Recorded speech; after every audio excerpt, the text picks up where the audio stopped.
Hello friends, welcome to my show Akiyakomachi Photographic Journey. അപ്പം ഞാൻ മുമ്പുള്ള വീഡിയോസിലൊക്കെ ഓട്ടോ മോഡിനെ കുറിച്ചും പ്രോഗ്രാം മോഡിനെയൊക്കെ കുറിച്ച് പറഞ്ഞിരുന്നു. അപ്പം ഫോട്ടോഗ്രാഫിയിൽ ഇങ്ങനെ കാലെടുത്ത് വരുന്നവരാണെങ്കിൽ ആദ്യം ആ വീഡിയോ കാണുക, എന്നിട്ട് ഇന്നത്തെ വീഡിയോ കാണുക. ഇന്നത്തെ വീഡിയോ എന്താണെന്ന് വെച്ചാൽ നമ്മൾ ഓട്ടോ മോഡിനെ കുറിച്ചും പ്രോഗ്രാം മോഡിനെയൊക്കെ കുറിച്ച് പറഞ്ഞു കഴിഞ്ഞ്. അപ്പോൾ അതിലൊക്കെ നിങ്ങൾ ഫോട്ടോ എടുത്ത് പ്രാക്ടീസ് ചെയ്തെന്ന് വിചാരിക്കുന്നു. ഇനി എന്തായാലും നമ്മൾ അപ്പർച്ചർ പ്രയോറിറ്റി മോഡിലേക്ക് കിടക്കുകയാണ്. അപ്പോൾ ഇന്നത്തെ വീഡിയോ അപ്പർച്ചർ പ്രയോറിറ്റി മോഡിനെ കുറിച്ചാണ്. അപ്പോൾ ഇനി നമുക്ക് വീഡിയോക്ക് പോവാം. അപ്പോൾ നമ്മൾ എപ്പോഴും പറഞ്ഞു നോക്കണ പോലെ ഈ മോഡ്സ് ഒന്ന് പറഞ്ഞു നോക്കാം. Auto, program, aperture priority, shutter priority, manual. അതിൽ ഓട്ടോ മോഡിൽ എന്താണെന്ന് വെച്ചാൽ നമുക്ക് കാര്യമായിട്ട് പണിയില്ല, നമ്മൾ ക്ലിക്ക് ചെയ്യാന്നുള്ളതുള്ളൂ, ബാക്കിയൊക്കെ ക്യാമറ ചെയ്തോളും. പിന്നെ പ്രോഗ്രാം മോഡിലാണെങ്കിൽ നമുക്ക് ISO നമുക്ക് കൺട്രോൾ ചെയ്യാൻ പറ്റും, ബാക്കി ക്യാമറ കൺട്രോൾ ചെയ്തോളും. ഇനിയുള്ളത് അപ്പർച്ചർ പ്രയോറിറ്റി. അപ്പർച്ചർ പ്രയോറിറ്റിയിൽ നമുക്ക് അപ്പർച്ചർ നമുക്ക് കൺട്രോൾ ചെയ്യാനുള്ളൊരു ഓപ്ഷൻ ഉണ്ട്. അപ്പം എന്തായാലും നമുക്കിനി ആദ്യം അപ്പർച്ചർ എന്താ പഠിക്കുകയല്ലേ, ഞാൻ അറിയണതൊക്കെ നിങ്ങൾക്ക് പറഞ്ഞുതരാം. അപ്പം അപ്പർച്ചർ 2 റോളാണ് ചെയ്യുന്നത്. ഒന്ന് നമ്മുടെ ക്യാമറയിലേക്ക് എത്ര എമൗണ്ട് ലൈറ്റ് വരണം എന്നുള്ളതും പിന്നെ ഡെപ്ത് ഓഫ് ഫീൽഡുമാണ്. അതിലാദ്യം ലൈറ്റിൻ്റെ പറഞ്ഞുതരാം. ലൈറ്റിൻ്റെ എങ്ങനെ വർക്ക് ചെയ്യണമെന്ന് വെച്ചാൽ, അപ്പർച്ചർ എങ്ങനെ വർക്ക് ചെയ്യണമെന്ന് വെച്ചാൽ, നമ്മൾ ഈ ഷട്ടർ ബട്ടൺ ഉണ്ടല്ലോ, ഇത് ക്ലിക്ക് ചെയ്യുമ്പം ഇവിടെയുള്ള നമുക്ക് ഇങ്ങനെ ലെൻസിലൊക്കെ നോക്കിയാൽ തന്നെ കാണും ഷട്ടർ. ഈ ഷട്ടർ ഓപ്പൺ ആവും. നമ്മൾ ഷട്ടർ ബട്ടൺ ക്ലിക്ക് ചെയ്യുമ്പോൾ ഷട്ടർ ബ്ലേഡ്സ് ഓപ്പൺ ആവും. അപ്പം അതിലൂടെയാണ് ലൈറ്റ് പാസ് ചെയ്യുക ക്യാമറയിലേക്കുള്ള. അപ്പോൾ നമുക്ക് ഫോട്ടോ എടുത്താൽ ഫോട്ടോ കിട്ടും. പിന്നെ എന്ന് പറഞ്ഞാൽ നമുക്ക് അപ്പർച്ചർ നമുക്ക് എത്രയാണോ വേണ്ടത് അത്രയൊക്കെ വെക്കാവുന്നതാണ്. അതാണ് f-stop എന്ന് പറയുന്നത്. f-stop 1.2 മുതൽ 22 വരെ വരുന്നുണ്ട്.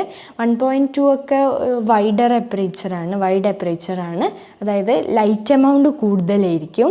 പിന്നെ 22 ഒക്കെ ആകുമ്പോഴത്തേന് സ്മോൾ അപ്പർച്ചറാണ്, ലൈറ്റ് കുറവായിരിക്കും. അപ്പം ഇതാണ് ലൈറ്റിൻ്റെ കാര്യങ്ങൾ.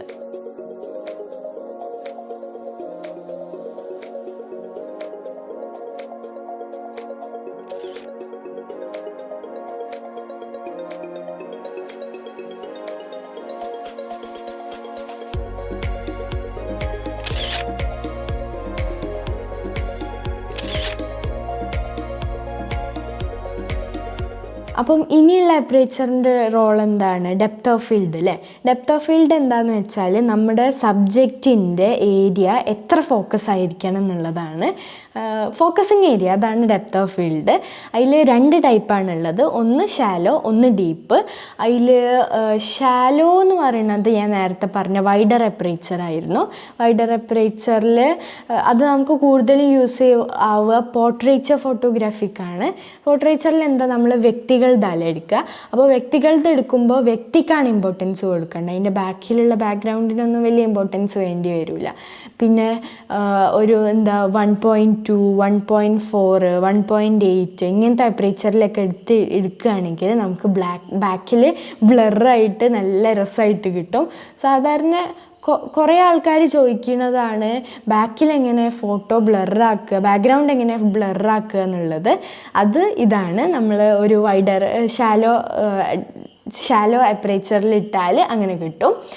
പിന്നുള്ളത് ഡീപ്പ് അപ്പർച്ചറാണ് ഞാൻ നേരത്തെ പറഞ്ഞ സ്മോൾ അപ്പർച്ചർ. അത് നമുക്ക് കുറേ സമയത്തൊക്കെ യൂസ് ആവുന്നതാണ്. നമുക്ക് ഇപ്പം ലാൻഡ്സ്കേപ്പ് ഫോട്ടോ ഒക്കെ എടുക്കുകയാണെങ്കിൽ, നമ്മൾ ഒരു സീനറി എടുക്കുകയാണെങ്കിൽ അതായിരിക്കും യൂസ് ആവുക. ബിക്കോസ് നമുക്ക് മുമ്പിലുള്ള ഒരു ഇല മാത്രം പോരല്ലോ, ഫുള്ള് വേണ്ടേ.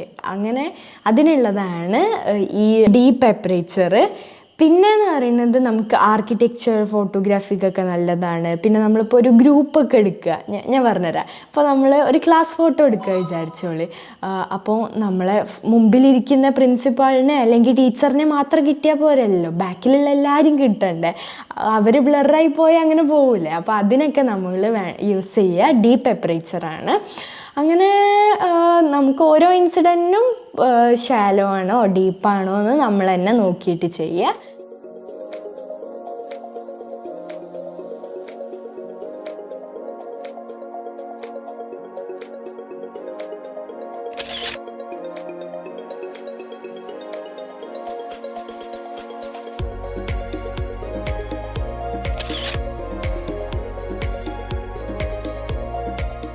ഇനിയിപ്പോൾ നമ്മൾ ലോ ലൈറ്റിലൊക്കെ ഒരു ഡീപ്പ് ടെമ്പറേച്ചറൊക്കെ ഇട്ട് എടുക്കുകയാണെങ്കിൽ എന്തായാലും സ്വാഭാവികമായിട്ട് ഷട്ടർ സ്പീഡ് കുറഞ്ഞിട്ട് ഷെയ്ക്ക് വരാൻ ചാൻസ് ഉണ്ട്.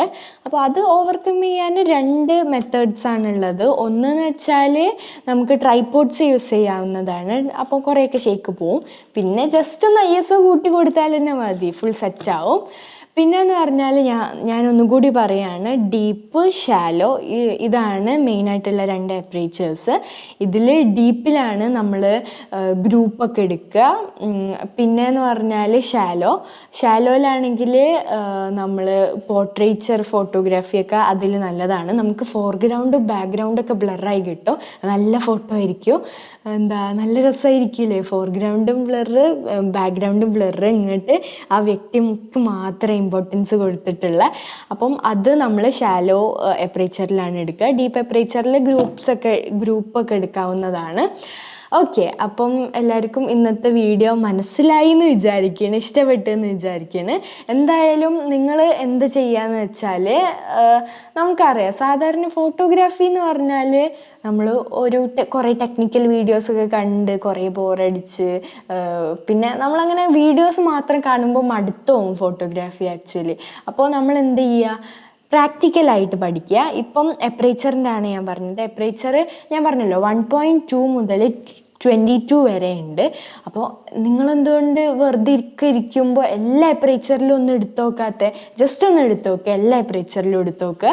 എന്നിട്ട് രാവിലെ എടുക്കുക, ഉച്ചയ്ക്ക് എടുക്കുക, വൈകുന്നേരം എടുക്കുക. എന്നിട്ട് നിങ്ങൾ എന്താണോ ഡിവൈസ് ആ ഡിവൈസിൽ ഇട്ട് നോക്കിയാൽ അറിയാം. ഇപ്പോൾ രാവിലത്തേലാണെങ്കിൽ ഇന്ന ടെമ്പറേച്ചറാണ് നല്ലത്, ഉച്ചക്കത്തേലാണെങ്കിൽ ഈ ടെമ്പറേച്ചറാണ് നല്ലത്, ഇനിയിപ്പോൾ ഈവനിങ്ങത്തെ ആണെങ്കിൽ ഈ ടെമ്പറേച്ചർ പെർഫെക്റ്റ് ആണ്.